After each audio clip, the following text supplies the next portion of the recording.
جمال الوجود بذكر الإله. بسم اللہ الرحمن الرحیم. السلام علیکم ورحمۃ اللہ وبرکاتہ. یہ نحومیر کا دوسرا سبق ہے. پہلے سبق میں ہم نے لفظ کی اقسام مفرد اور مرکب پڑھی تھیں. اس سبق میں ہم مرکب کی اقسام پڑھیں گے. تو لفظ کی جو دوسری قسم ہے مرکب، اس کی دو قسمیں ہیں. ایک مرکب مفید ہے اور دوسری مرکب غیر مفید ہے. مرکب مفید کسے کہتے ہیں؟ مرکب مفید وہ ہے کہ جب کہنے والا کہہ کر خاموش ہو جائے تو سننے والے کو اس سے کسی واقعے کی خبر حاصل ہو. یعنی سننے والے کو اس سے پتہ چلے کہ کیا واقعہ پیش آیا ہے یا کیا بات ہوئی ہے، یا پھر کسی چیز کی طلب اس کو حاصل ہو جائے کہ یہ کہنے والا کس چیز کو طلب کر رہا ہے، کیا مطالبہ کر رہا ہے. مطلب یہ ہے کہ سننے والے کو اس جملے سے یا اس مرکب سے کوئی فائدہ حاصل ہو جائے، اس کو پوری بات سمجھ میں آ جائے تو یہ مرکب مفید ہوگا. اسی مرکب مفید کو جملہ بھی کہا جاتا ہے اور اسی کو کلام بھی کہا جاتا ہے. جیسے یہ مثال ہے ضرب زیدن. تو ضرب یہ ایک لفظ ہے، زیدن یہ دوسرا لفظ ہے. ان دونوں کو ملا کر ایک مرکب بنایا گیا ہے. تو اس کا مطلب ہے زید نے مارا. تو جب کوئی آدمی یہ کہے زید نے مارا ضرب زیدن، تو اس سے سننے والے کو پوری بات سمجھ میں آ جاتی ہے. اس کو ایک واقعہ کی خبر معلوم ہو جاتی ہے کہ زید نے اس کو مارا ہے، یہ واقعہ پیش آیا ہے، اس کی خبر ہمیں معلوم ہو گئی ہے. دوسری مثال ہے یہ اکتب. اس کا مطلب ہے کہ آپ لکھو. یہ مرکب کیسے ہے؟ ایک تو یہ لفظ جو ہمیں نظر آ رہا ہے، ایک لفظ یہ ہے، اور دوسرا اس کے اندر ضمیر ہے. یہ دو لفظ ہو جائیں گے، دو لفظوں سے مل کر یہ مرکب بنا ہے. تو اس کا مطلب ہے آپ لکھو. جب کوئی شخص بولے گا اکتب تو سننے والے کو اس سے ایک چیز کی طلب حاصل ہو جائے گی کہ یہ لکھنے کا مطالبہ کر رہا ہے، لکھنے کو طلب کر رہا ہے. تو سننے والے کو اس سے پوری بات سمجھ میں آ جاتی ہے، اس سے فائدہ حاصل ہوتا ہے. تو یہ بھی مرکب مفید ہے. اور مرکب غیر مفید کسے کہتے ہیں؟ مرکب غیر مفید وہ ہے کہ جب کہنے والا کہہ کر خاموش ہو جائے تو سننے والے کو کسی واقعے کی خبر بھی معلوم نہ ہو کہ کیا واقعہ پیش آیا ہے، کیا بات ہوئی ہے، یا کسی چیز کی طلب بھی حاصل نہ ہو. مطلب یہ ہے کہ مرکب غیر مفید جب کوئی شخص بولتا ہے تو سننے والے کو اس سے کوئی فائدہ حاصل نہیں ہوتا، پوری بات سمجھ میں نہیں آتی کہ یہ کیا کہہ رہا ہے. اس کو مرکب غیر مفید کہا جاتا ہے. جیسے یہ مثال ہے غلام زیدن. غلام یہ ایک لفظ اور زید یہ دوسرا لفظ ہے. ان دونوں کو ملا کر یہ مرکب بنایا گیا ہے. اس کا معنی ہے زید کا غلام. تو زید کا غلام اگر کوئی شخص بولے تو اس سے پوری بات سمجھ میں نہیں آ رہی کہ زید کے غلام کو کیا ہوا ہے، وہ آ گیا ہے یا چلا گیا ہے، کوئی پوری بات اس سے سمجھ میں نہیں آ رہی، کوئی فائدہ حاصل نہیں ہو رہا. تو یہ مرکب غیر مفید ہے. اسی طرح خمسۃ عشرہ. خمسۃ ایک لفظ ہے، عشرہ یہ دوسرا لفظ ہے. ان دونوں کو ملا کر مرکب بنایا گیا ہے. اس مرکب کا مطلب ہے 15. تو 15 کے لفظ سے کوئی بات پوری سمجھ میں نہیں آ رہی، 15 کی تعداد میں کیا چیز ہے. جب اس کے ساتھ کوئی اور چیز ملائیں گے تب پوری بات سمجھ میں آئے گی. اس سے نہ تو کوئی خبر حاصل ہو رہی ہے اور نہ کوئی طلب حاصل ہو رہی ہے. تو یہ دونوں مرکب غیر مفید کی مثالیں ہیں. پھر مرکب مفید جس کو جملہ کہا جاتا ہے، اس کی مزید آگے تقسیم ہے، یہ ہم پڑھیں گے. مرکب مفید کی پھر دو قسمیں ہیں، جملہ خبریہ اور جملہ انشائیہ. جملہ خبریہ کسے کہتے ہیں؟ جملہ خبریہ وہ جملہ ہے کہ جس کے کہنے والے کو سچا یا جھوٹا کہہ سکے. یعنی جب کوئی شخص جملہ خبریہ بولتا ہے تو ہم اس کے بعد یہ کہہ سکتے ہیں کہ یہ شخص سچ بول رہا ہے یا جھوٹ بول رہا ہے. جیسے اس کی مثال ہے ذهب زیدن. تو ذهب زیدن یہ پورا ایک مرکب ہے اور اس کا معنی ہے زید گیا. اس مرکب کا معنی چونکہ پورا ہمیں سمجھ میں آ رہا ہے، پوری بات سمجھ میں آ رہی ہے، زید کے جانے کی خبر ہمیں معلوم ہو رہی ہے، تو یہ مرکب مفید ہے. اور مرکب مفید میں سے یہ جملہ خبریہ ہے، اس لیے کہ جب کسی شخص نے کہا زید گیا تو ہم تحقیق کر کے کہ زید گیا ہے یا نہیں گیا اس کو سچا یا جھوٹا کہہ سکتے ہیں. اگر واقعی زید گیا ہے تو ہم کہہ سکتے ہیں کہ یہ جو خبر دینے والا ہے، یہ جملہ بولنے والا ہے وہ سچا ہے.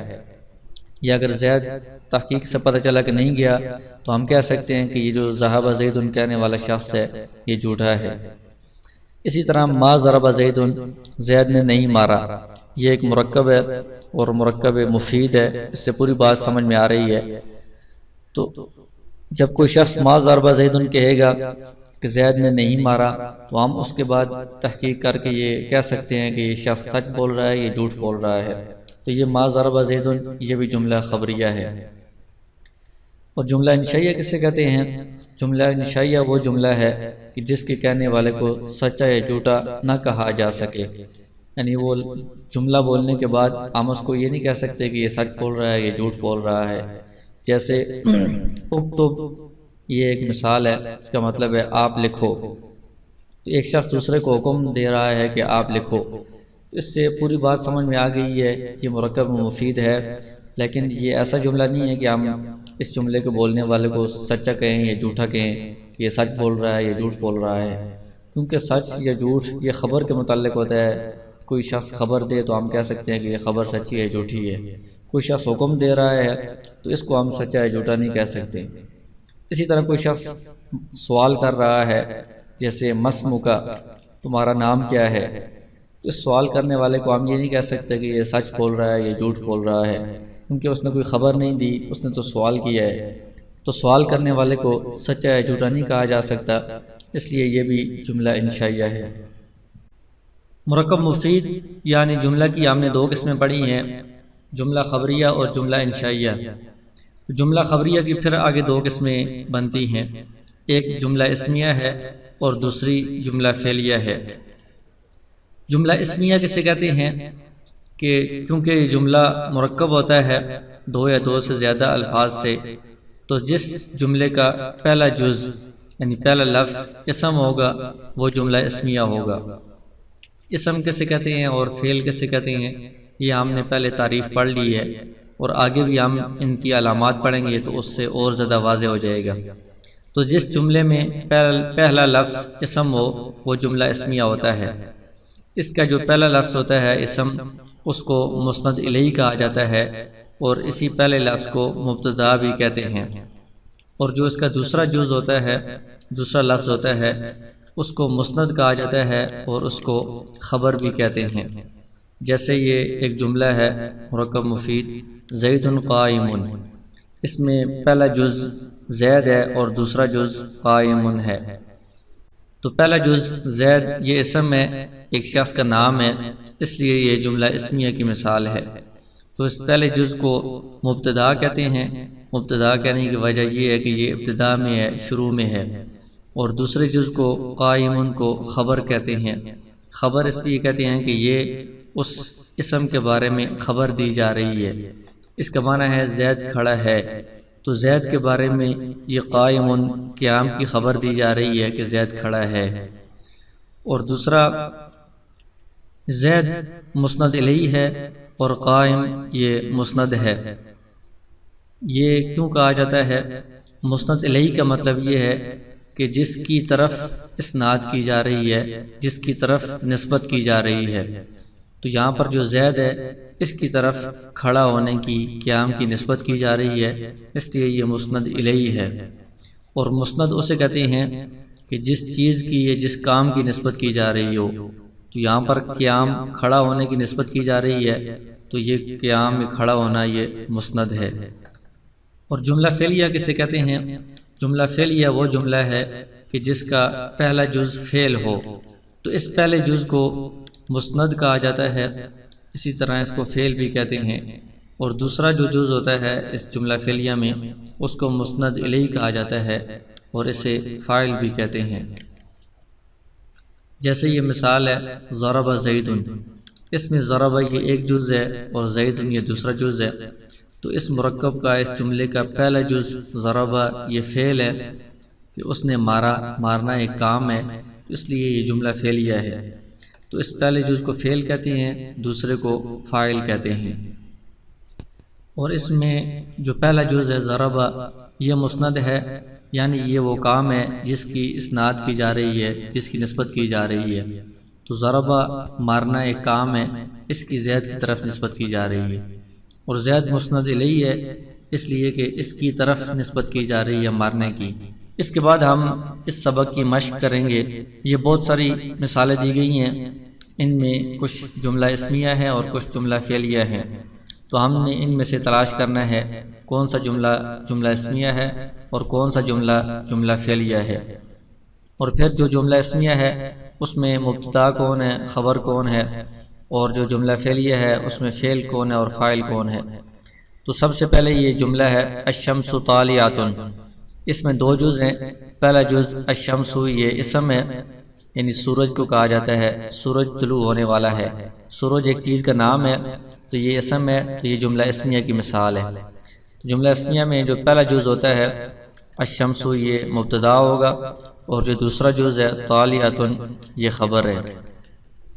دوسرا جملہ ہے اجتنبت ہند، اس جملے کا جو پہلا جز ہے اجتنبت، یہ فعل ہے، اس کا مطلب ہے اجتناب کرنا، پرہیز کرنا، ہند یہ نام ہے، تو پہلا جز فعل ہونے کی وجہ سے یہ جملہ فعلیہ ہے، پہلے جز کو فعل کہا جائے گا، اور دوسرا جو جز ہے ہند، یہ فاعل ہے، یہ اجتناب کرنے والا، یہ کام کرنے والا یہ ہے۔ اس کے بعد اگلا جملہ ہے استغفر زید، تو استغفر یہ پہلا جز فعل ہے، اس لیے یہ جملہ فعلیہ ہے، اس کا معنی ہے استغفار کرنا، مغفرت طلب کرنا، تو یہ پہلا جز فعل ہے، دوسرا جز اسم ہے زید، زید نے استغفار کیا، تو یہ زید کام کرنے والا ہے، اس لیے یہ فاعل ہے۔ آگے ہے الصلاۃ حاضرۃ، اس کا پہلا جز الصلاۃ، یہ اسم ہے، نماز ایک نام ہے، تو یہ جملہ اسمیہ ہے، تو پہلا جز مبتدا ہے اور دوسرا جز حاضرۃ یہ خبر ہے۔ اسی طرح آگے الماء بارد، اس میں جو پہلا جز ہے الماء، یہ اسم ہے، پانی کو کہا جاتا ہے، پانی بارد ٹھنڈا ہے، تو یہ پہلا جز اسم ہے، جملہ اسمیہ ہے، اور الماء مبتدا ہے، بارد جو دوسرا جز ہے یہ خبر ہے، ٹھنڈا ہونے کی خبر دی جا رہی ہے پانی کے بارے میں۔ آگے ہے اللہ اکبر، تو اس میں جو پہلا جز ہے لفظ اللہ، یہ اللہ کا نام ہے، اسم ہے، تو یہ جملہ اسمیہ ہے، تو یہ پہلا جز مبتدا ہوگا اور دوسرا جز اکبر یہ خبر ہے۔ آگے ہے انفطرت السماء، تو جو پہلا جز ہے انفطرت یہ فعل ہے، آسمان پھٹ جائے گا، دوسرا جو جز ہے یہ اسم ہے، تو پہلا جز فعل ہونے کی وجہ سے یہ جملہ فعلیہ کی مثال ہے، پہلے جز کو فعل کہا جائے گا، دوسرا جز پھٹنے والا جو ہے وہ آسمان ہے، تو یہ فاعل ہوگا۔ اس کے بعد یہ کتاب میں آگے بہت ساری مثالیں دی گئی ہیں، تو آپ ویڈیو کو کلوز کر کے یہ جو مثالیں ہیں ان کی بھی خود آپ مشق کریں، تمرین کریں، کون سا جملہ اسمیہ ہے، کون سا جملہ فعلیہ ہے، اور مبتدا کون ہے، خبر کون ہے، فعل کون ہے، فاعل کون ہے۔ آگے جو مثالیں ہیں جو ہم نے یہاں پر حل نہیں کی، ان کو بھی آپ خود اپنے طور پر حل کریں، اس میں سے تلاش کریں جملہ اسمیہ کون سا ہے، جملہ فعلیہ کون سا ہے، اور مبتدا کون ہے، خبر کون ہے، فعل کون ہے، فاعل کون ہے۔ دوسرا کام آگے جتنی مشقیں آئیں گی ان میں ہم یہ کریں گے، جیسے یہاں پر آخر میں لکھا بھی ہوا ہے کہ ہر جملہ کی ترکیب بھی کریں، تو ترکیب کا مطلب یہ ہوتا ہے کہ اس میں ہم نے سبق کی جو بھی اقسام پڑھی ہیں ان ساری اقسام کو ملا کر ہم پورا جملہ ایک بنا دیں۔ جیسے یہاں پر ہم نے سبق پڑھا ہے جملہ اسمیہ اور فعلیہ کا، مبتدا اور خبر، فعل اور فاعل کا، تو اس کی ہم پہلے مشق کریں گے، اس کے بعد پورے جملے کی ترکیب کریں گے۔ ترکیب کا مطلب یہ ہوتا ہے کہ یہ جن اجزاء سے مل کر بنا ہے ان اجزاء کا ہم نام لے کر آخر میں اس کو پورا جملہ ملا کر بنا دیتے ہیں۔ جیسے اس جملے کی ترکیب الشمس طالیعۃ اس طرح ہوگی، الشمس مبتدا اور طالیعۃ خبر، مبتدا اور خبر سے مل کر یہ جملہ اسمیہ خبریہ ہوا۔ یہ ہے اجتنبت ہند، اس کی ترکیب اس طرح ہوگی، اجتنبت فعل، ہند فاعل، فعل اور فاعل سے مل کر جملہ فعلیہ خبریہ ہوا۔ تو یہ مبتدا اور خبر سے مل کر جملہ اسمیہ خبریہ ہوتا ہے، اور فعل اور فاعل سے مل کر جملہ فعلیہ خبریہ ہوتا ہے۔ تو آگے بھی جتنی مثالیں ہیں ان سب کی ترکیب اسی طرح ہوگی۔ کچھ جملہ اسمیہ ہیں ان میں ایک مبتدا دوسرا خبر، مبتدا خبر سے مل کر جملہ اسمیہ خبریہ ہوا، اور کچھ جملہ فعلیہ ہیں اس میں ایک فعل اور دوسرا فاعل، فعل فاعل سے مل کر جملہ فعلیہ خبریہ ہوا، آخر تک اسی طرح ترکیب ہوگی۔ تو آپ پہلے یہ جو سبق کی مشق ہے وہ بھی کریں، کہ جملہ اسمیہ کون سا ہے، جملہ فعلیہ کون سا ہے، اور مبتدا اور خبر اور فعل اور فاعل کون سے ہیں۔ اس کے بعد سارے جملوں کی آگے آپ ترکیب بھی کریں۔ اگر آپ کا کوئی کوسچن ہو تو نیچے کمنٹ کریں، ہمارے چینل کو سبسکرائب کریں اور گھنٹی کے بٹن کو دبائیں تاکہ آپ کو مزید ایسی ویڈیوز ملتی رہیں۔